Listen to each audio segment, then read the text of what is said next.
ఇస్తారు. మా అక్క పలకరించినట్టు పలకరిస్తాడు. దొంగ ఎట్లుంటాడండి? నేను గజ్జి దొంగ నన్ను రాసుకొచ్చుకుంటాడా? అవసరమైతే వాడు ఏం చేస్తాడంటే టీషర్టు ఇన్నోసెంట్ అనో లేకపోతే హ్యూమన్ బీయింగ్ లాంటిదో అట్లాంటివి సెలెక్ట్ చేసుకొచ్చుకుంటాడు దొంగతనానికి వెళ్ళేటాడు, డౌట్ రాకుండా. అవునా? వీళ్ళు కూడా ఎలాగుంటారు? కొంతమందిని చూస్తే ఈ రాత్రి అంతా దాగి ఆడ పడిపోయి పొద్దున్నే లేచి వచ్చినట్టుంటారు. వాళ్ళ మొహాలు చూస్తే అర్థమవుతుంది. ఆ చింపిల్ జుట్టు, గెడ్డము, చిరిగిపోయిన చొక్క. వీళ్ళు అలాగే ఉంటారా? మేము మోసాలు చేసేవాళ్ళం, లేకపోతే కల్తీలు కలిపి ఉంచాం మేము అన్నట్టుంటారు వీళ్ళు అవతారాలు చూస్తే. అలా ఉండవు, అసలు అలా ఉండవు. అర్థమవుతుందండి? వలలో తయారు చేసి పెడతారు. వీళ్ళందుకు ఏమంటున్నారంట, పొద దగ్గర పొంచి ఉంటారనమాట. అంటే వల బయట పెట్టి లోపల కల్తీ చేసి ఇలా క్యాష్ కౌంటర్ కాడ కాసుకొని కూర్చొని ఉంటారు. అమాయకుడు ఎవడు వస్తాడు ఆ వలలో పడటానికి? కనపడని నెట్టు పెట్టి పక్షులను పడటానికి చూస్తారు. ట్యాప్కి ఒకసారి చేంజ్ చేస్తూ ఉంటారు వాళ్ళు. పన్నీర్ ఏమన్నానే చూసుకుంటూ ఉంటారు. వీళ్ళు కూడా ఏం చేస్తూ ఉంటారు? క్యాష్ కౌంటర్ లోపల ఉంటుంది. ఆ షాప్లో ఎక్కడ ఉంటుంది?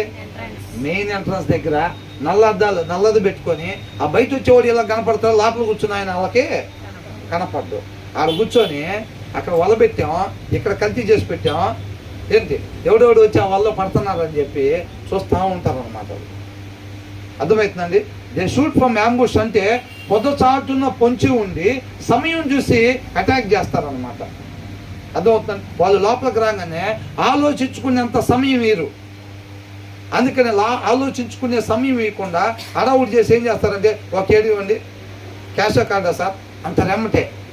క్యాష్ కార్డు అంటే ఇది నాణ్యత కలదా లేదా అని చూసుకునే టైం ఈరాళ్ళు.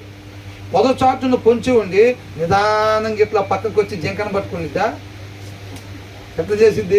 పొద పక్కన ఇట్లుండి జింక ఇట్లా రాగానే నిదానంగా ఇట్లా పక్కకు వచ్చి మొత్తం ఇట్లాగా క్యాట్ వాక్ లాగా నడుచుకుంటూ వచ్చిద్దా? వచ్చింది. ఒక్కసారిగా సౌండ్ వచ్చినట్టుంది ఏంటి అని తిరిగే లోపల అప్పటికే మీద పడిపోతూ ఉంటుంది. అంతే. వీళ్ళు కూడా అలా ఉంటారన్నమాట. ఎవడన్నా వలకెళ్ళి చూసి 2 కొంటే 5 ఫ్రీ అనే వలకెళ్ళి చూసి షాప్కి వెళ్ళి తిరిగాడంటే, కస్టమర్ వస్తున్నాడు రెడీగా ఉంది, ఆ స్టాక్ ఉన్నది ముందు పెట్టి, ఏంటంట స్టాక్ ఉన్నది ముందు పెట్టి.